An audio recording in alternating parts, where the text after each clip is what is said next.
ये पूरा चुनाव जो है अब पूरी फेक न्यूज पर आकर डिपेंड कर गया। आपको तमाम तरह की जो फेक खबरें बताई जा रही हैं, फेक न्यूज बताई जा रही हैं।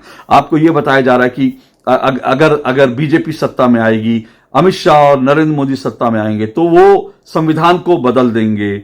यह कहा जा रहा है कि अगर नरेंद्र मोदी एक बार फिर तीसरी बार जीत गए तो फिर जो है देश में चुनाव नहीं होगा। इस तरह से कहकर लोगों को डराने की कोशिश की जा रही है।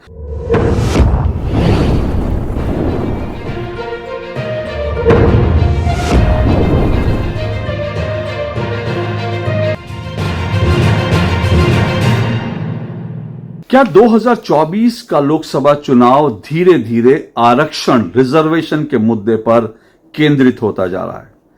कम से कम बीते 2-3 दिन की अगर आप खबरें देखेंगे तो उससे ऐसा ही लगेगा कि यह पूरा का पूरा चुनाव रिजर्वेशन के मुद्दे पर केंद्रित हो गया है। हालांकि फिलहाल 2 चरण के चुनाव हो चुके हैं, मतदान हो चुके हैं और अब तीसरे चरण की पोलिंग है। तो पूरे चुनाव को लेकर अभी कुछ भी कहना मुश्किल है, क्योंकि अभी 1 महीने से ज्यादा का समय है। अभी कुछ और मुद्दे उठेंगे, कुछ और मुद्दे गरमाएंगे, कुछ और आरोप लगेंगे। लेकिन फिलहाल तीसरे चरण का जो चुनाव है वो ऐसा लग रहा है कि पूरी तरह से रिजर्वेशन आरक्षण के मुद्दे पर केंद्रित होकर रह गया है। हालांकि यह मुद्दा बीजेपी भी उठा रही है, कांग्रेस भी उठा रही है, और अगर सच कहें तो दूसरे चरण से यह मुद्दा गरमाने लगा था जब बीजेपी ने कहा था कि कांग्रेस वो ओबीसी और पिछड़ों का, दलितों का आरक्षण लेकर के वो मुसलमानों को देना चाहती है। और कांग्रेस लगातार ये कह रही थी कि बीजेपी देश का संविधान बदल देना चाहती है। लेकिन अब तीसरे चरण में यह मुद्दा बहुत तेजी से गरमा गया है। बीजेपी और कांग्रेस दोनों ही आरक्षण का मुद्दा उठा रही हैं। हालांकि मुद्दा एक है, लेकिन दोनों के कंटेंट जो हैं वो अलग अलग हैं।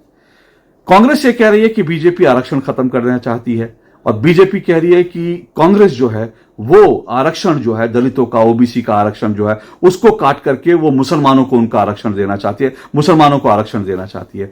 अब दोनों के अपने अपने आरोप है, लेकिन इस सबके बीच एक फेक वीडियो जो है वो 2 दिन से लगातार वायरल हो रहा है। और ये फेक वीडियो गृह मंत्री अमित शाह का है। ये वीडियो हो सकता है आपने भी देखा हो। इस वीडियो में अमित शाह कह रहे हैं कि हम सत्ता में आएंगे तो हम आरक्षण खत्म कर देंगे। अब ये वीडियो लेकर के कांग्रेस ये नैरेटिव फैला रही है, जिसमें ये कह रही है कि दरअसल जो है बीजेपी की मंशा आरक्षण को खत्म करने की है। ये रिजर्वेशन का मुद्दा हमेशा से संवेदनशील रहा है, और इसके ऊपर कुछ भी बयान देना जो है वो बड़ा खतरनाक होता है, क्योंकि इसका रिएक्शन बहुत तेजी से होता है। आपको अच्छी तरह से याद है जो पिछले बार जब बिहार विधानसभा के चुनाव हुए थे, इससे पिछली बार जब बिहार विधानसभा के चुनाव हुए थे 2017 में, तब उस वक्त जो है एक बयान मोहन भागवत का, संघ प्रमुख मोहन भागवत का आया था।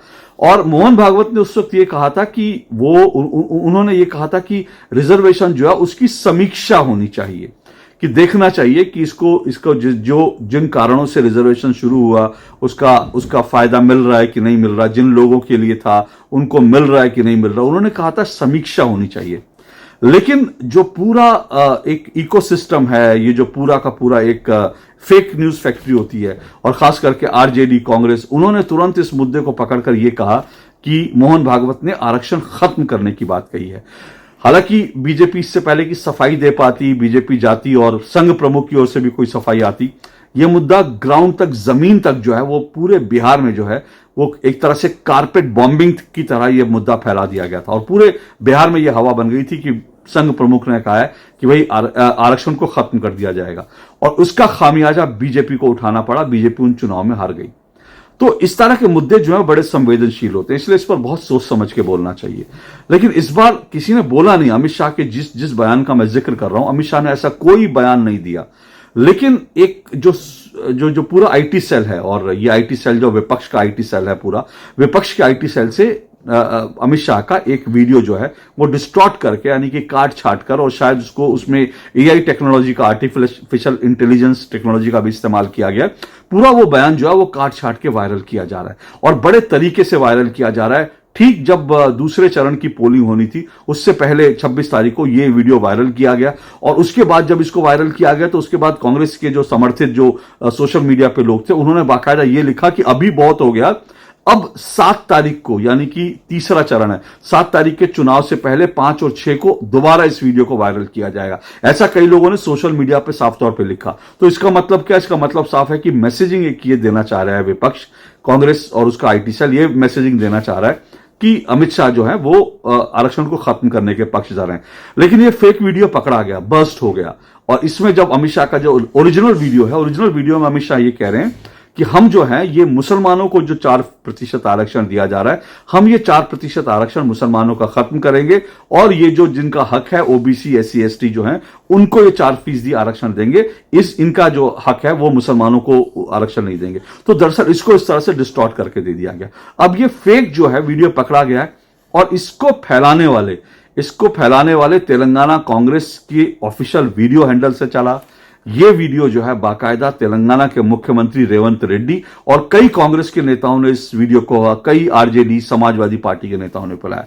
अब जैसे ही पुलिस ने इस पर एक्शन ली, क्योंकि चुनाव के बीच में इस तरह का वीडियो फैलाना अपने आप में जो है बहुत बड़ा क्राइम है, तो जब जैसे ये वीडियो पकड़ में आया, वैसे ही जो है इसका डैमेज कंट्रोल के तहत जो है जो जितने लोग जिन्होंने वीडियो फैलाया था उन्होंने तुरंत अपने वीडियो डिलीट करने शुरू किए, क्योंकि पुलिस ने ऐसे लोगों के खिलाफ एक्शन लेना शुरू कर दिया। और पुलिस ने बाकायदा रेवंत रेड्डी के खिलाफ भी जो है FIR दर्ज कर लिया, उनसे भी जवाब मांगा है। तो जैसे ये बात वायरल हुई तो कई लोगों ने अपना वीडियो पूरा का पूरा डिलीट कर दिया। कई लोग अपना सोशल मीडिया हैंडल जो है वो उसको डिलीट करके भाग गए। तो सोचिए किस तरह का इस पूरे चुनाव में जो साजिश चल रही है। लेकिन दूसरी तरफ ये कांग्रेस का जो फेक था, जिसमें ये कहा जा रहा था कि बीजेपी आरक्षण हटाने की बात कर रही है, संघ की बात की, संघ का नाम लेकर कहा गया कि संघ जो है RSS भी कह रहा है कि आरक्षण हटाया जाएगा। अब इसको लेकर संघ प्रमुख डॉक्टर मोहन भागवत ने खुद ये बयान दिया है कि भाई मैंने ऐसा कभी नहीं कहा, बल्कि उन्होंने अपनी सिचुएशन जो है आरक्षण को लेकर बहुत स्पष्ट रूप से क्लियर करी है।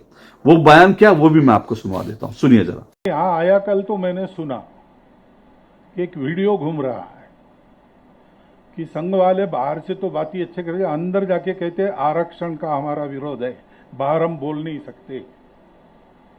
अभी एकदम असत्य बात है, गलत बात है। जब से आरक्षण आया है तब से संविधान सम्मत सारे आरक्षण को संघ पूर्ण समर्थन देता है और संघ ये कहता है कि आरक्षण जिनके लिए है उनको जब तक आवश्यक लगेगा या सामाजिक कारणों से दिया गया है, वो भेदभाव जब तक है तब तक ये आरक्षण जारी रहना चाहिए। लेकिन मैं बैठक ले रहा हूं लोगों की, ऐसा दृश्य है उसमें, ये हुआ तो कभी है नहीं, लेकिन जो नहीं हुआ वो भी दिखा सकते हैं। ऐसी विद्या है, विद्या अच्छी है, टेक्नोलॉजी है, आर्टिफिशियल इंटेलिजेंस है, सोशल मीडिया है, अच्छी बातें भी जाती है, खराब बातें भी जाती है। वो सोशल मीडिया का गुण नहीं, सोशल मीडिया में भाग लेने वाले का गुण है। तो सुना आपने, तो मोटे तौर पर ना संघ प्रमुख डॉक्टर मोहन भागवत ने, ना अमित शाह ने, किसी ने भी नहीं कहा था कि दरअसल जो है वो आरक्षण को हटाएंगे। लेकिन इस वक्त पूरा जो चुनाव है उसमें तमाम तरह की फेक न्यूज फैलाई जा रही हैं और उन्हीं फेक न्यूज के तहत जो है ये कह दिया गया कि भाई बीजेपी सत्ता में आएगी तो वो आरक्षण को खत्म कर देगी। अब बीजेपी भी इसके जवाब में कह रही है कि भाई मुस्लिम आरक्षण, तो ये फेक न्यूज है।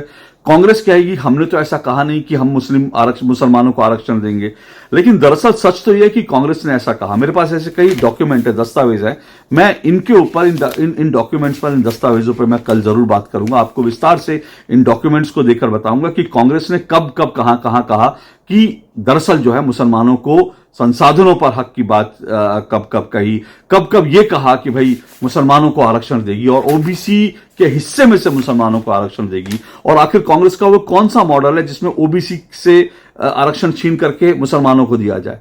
और मुसलमान इतने प्यारे क्यों हैं कांग्रेस को, मतलब किसी को भी हर समाज से, हर धर्म के लोगों से, हर समुदाय के लोगों से प्यार करना चाहिए, मोहब्बत करनी चाहिए, हर एक की तरक्की की बात करनी चाहिए। लेकिन एक आप धर्म को विशेष को लेकर आप इतने पैशनेट हो जाएं, और क्या कांग्रेस ने सिर्फ ये कहा था या कांग्रेस ने किया भी था मुसलमानों के लिए, यह भी एक बड़ा सवाल है। इसको लेकर बीजेपी से सवाल पूछे जाते हैं, लेकिन मैं इस सब पर आपसे कल बात करूंगा। लेकिन मैं सिर्फ आपको यह बता रहा हूं कि यह चुनाव जो है, अब इस बात को याद कीजिएगा कि ये चुनाव, ध्यान रखिएगा इस बात को अच्छी तरह से, ये पूरा चुनाव जो है अब पूरी फेक न्यूज पर आकर डिपेंड कर गया। आपको तमाम तरह की जो फेक खबरें बताई जा रही हैं, फेक न्यूज बताई जा रही हैं।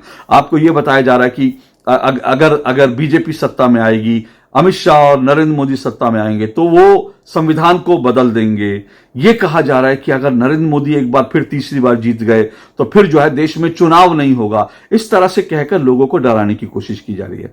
मल्लिकार्जुन खड़गे ने तो बाकायदा कुछ समय पहले ये भी कह दिया था, उन्होंने, मल्लिकार्जुन खड़गे का ये बयान है, खड़गे जी ने कहा था कि नरेंद्र मोदी जो है अगर सत्ता में आएंगे तो फिर भारत जो है रूस और चीन की तरह हो जाएगा। जैसे रूस और चीन में, रूस में तो नाम की डेमोक्रेसी है, वहां चुनाव होते हैं लेकिन हर बार पुतिन ही वहां चुनाव जीतते हैं, क्योंकि वो चुनाव जो है किसी और को लड़ने की हिम्मत नहीं होती, ताकत नहीं होती, कोई और जो है मुकाबले में उस तरह से लड़ नहीं सकता। चीन में जो है शी जिनपिंग ने हमेशा के लिए जो है, जब तक वो रहेंगे, जब तक वो चाहते हैं, उस चीन की पूरी बागडोर अपने हाथ में ले ली है। तो मल्लिकार्जुन खड़गे ने इस तरह के जो है भ्रम फैलाने की कोशिश की। लेकिन मैं आपको बता रहा हूं ये सब चीजें जो है पूरी तरह से झूठ है, फेक है। क्यों मैं कह रहा हूं आप पूछ सकते हैं। इसके लिए बेसिक बात, इसमें सबसे बड़ी बात मैं बता रहा हूं।